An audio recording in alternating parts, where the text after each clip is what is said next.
Ramachandra Kumar then Varaprasad.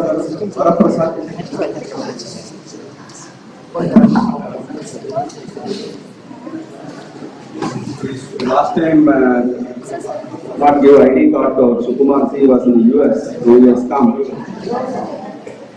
has enrolled 2016-18 PhD batch. So we welcome and giving the ID card and that application form for the 1790. He has come from Nellore. He is a professional astrologer doing a lot of service. He is taken up a topic on medical astrology. He has given his hypothesis really good. I am telling you, excellent hypothesis points what he made. At the end, he is suggesting some remedies also on skin diseases, on medical astrology. A beautiful points. What I say, these PhD people, those who are speaking, they give two-line message. This hypothesis, this is two-line message. That two-line message you start applying in horoscopes. Now the Balaji Garu, what he has just told about his hypothesis, two-line, that's all. That two-line is sufficient. Same thing you apply in a chart.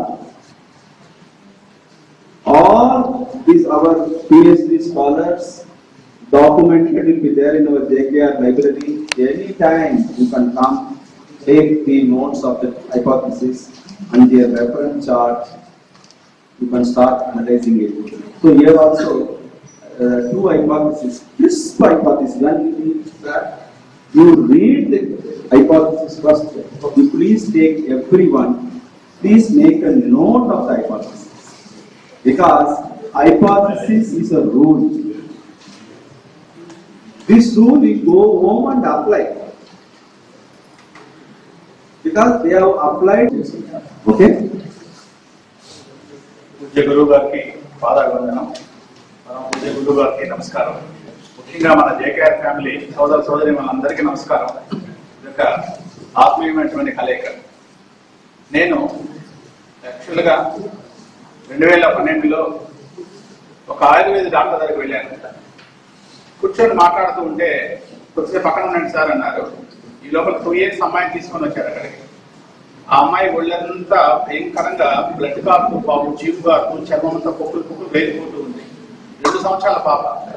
ఎంత బాధేసింది, నాకు చాలా బాధేసింది. ఏంటో బయట ఉంది, నాకు తెలియదు అదేంటో వాస్తవంగా. అప్పుడు డాక్టర్ గారు ఏం చేశారంటే ఆ ట్రీట్మెంట్ ఇచ్చి పంపించిన తర్వాత ఏంటి సార్ ఏంటి డిసీజ్ ఏంటి సార్ అంటే నేను దీన్ని సోరియాసిస్ అంటారు అన్నారు. అంటే సోరియాసిస్ అనేటువంటి జబ్బు ఇంత భయంకరంగా ఉంటుందా? చర్మ వ్యాధులు ఉన్నాయి, ఒళ్ళు ఉంది, కుష్టు ఉంది, కానీ సోరియాసిస్ అనేది అత్యంత భయంకరమైన చర్మ వ్యాధి. అది వస్తే ఒక రాగా నయం కాదు. దాని లక్షణాలు ఏంటంటే కొంచెం గీకితే బ్లడ్ కూడా వస్తుంటుంది. పూర్తి నయమై రాకుండా ఉన్న కేసెస్ చాలా అరుదు. ఇది నా లక్షణం కోసం చెప్తున్నాను. ఆ క్షణం నాకేమనిపించిందంటే ఒక వైద్యులు ఏం చేస్తాడు, ఈ సోరియాసిస్ మందు ఎట్లా కనుక్కోవాలో ఆలోచిస్తారు. ఒక జ్యోతిష్గా మనం ఏం చేస్తాం, ఈ సోరియాసిస్ కి అసలు ఎందువల్ల వస్తున్నాయి, ఏ జాతకాల్లో ఎలా వస్తున్నాయి, prevention is better than cure, మరి ఏమైనా ప్రివెంట్ చేయొచ్చా, లేక వస్తే ఎలా క్యూర్ చేయొచ్చు, జాతకంగా దీనికి ఏంటి అసలు అని నాకు ఆలోచించి మనసులో పడింది. మన పూజ్య గురువు గారి పుణ్యమా దాంట్లో పిహెచ్డి చేసే భాగ్యం కలిగింది.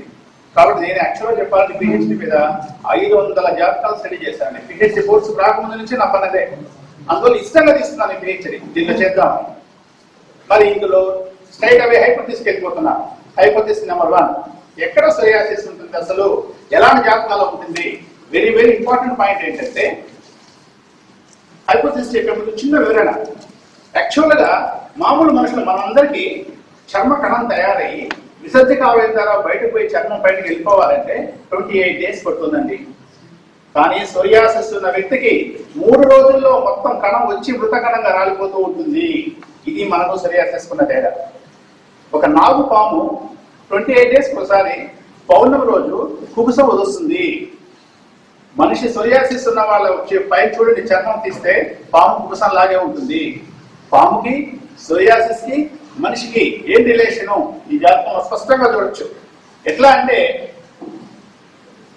నేను ముందు హైపోథెసిస్ చెప్పేస్తాను. గురుగారు చెప్పినట్టుగా నాగదోషం ఉన్న జాతకులలో ప్లీజ్ రైట్. నాగదోషం ఉన్నటువంటి జాతకులలో, నాగదోషం డెఫినేషన్ కూడా చెప్తాం, బ్రాకెట్లో రాసుకోండి. లగ్నాత్తు పంచమంలో కానీ భాగ్యంలో అంటే 9వ స్థానం నవమంలో కానీ, లగ్నాత్తు పంచమంలో కానీ భాగ్యంలో కానీ రాహుకేతులు ఏ ఒక్కరు ఉన్నా అది నాగదోషం అంటారు. ఈ నాగదోష గ్రహానికి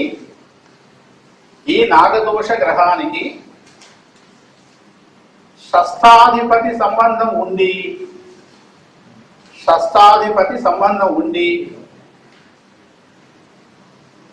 బుధుడితో ఎటువంటి సంబంధం కలిగి ఉన్నా ఖచ్చితంగా సోరియాసిస్ వస్తుంది. This is hypothesis. మళ్ళా చెప్తాను సార్.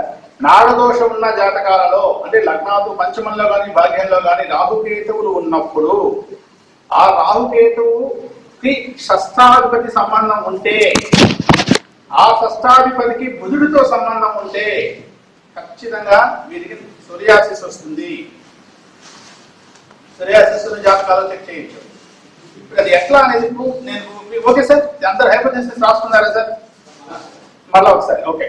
లగ్నాత్తు పంచమంలో కానీ భాగ్యంలో కానీ నాగదోషం ఉన్నప్పుడు ఆ నాగదోష కారక గ్రహానికి షష్ఠాధిపతి సంబంధం ఉండి బుధుడితో సంబంధం కలిగి ఉంటే సోరియాసిస్ వస్తుంది.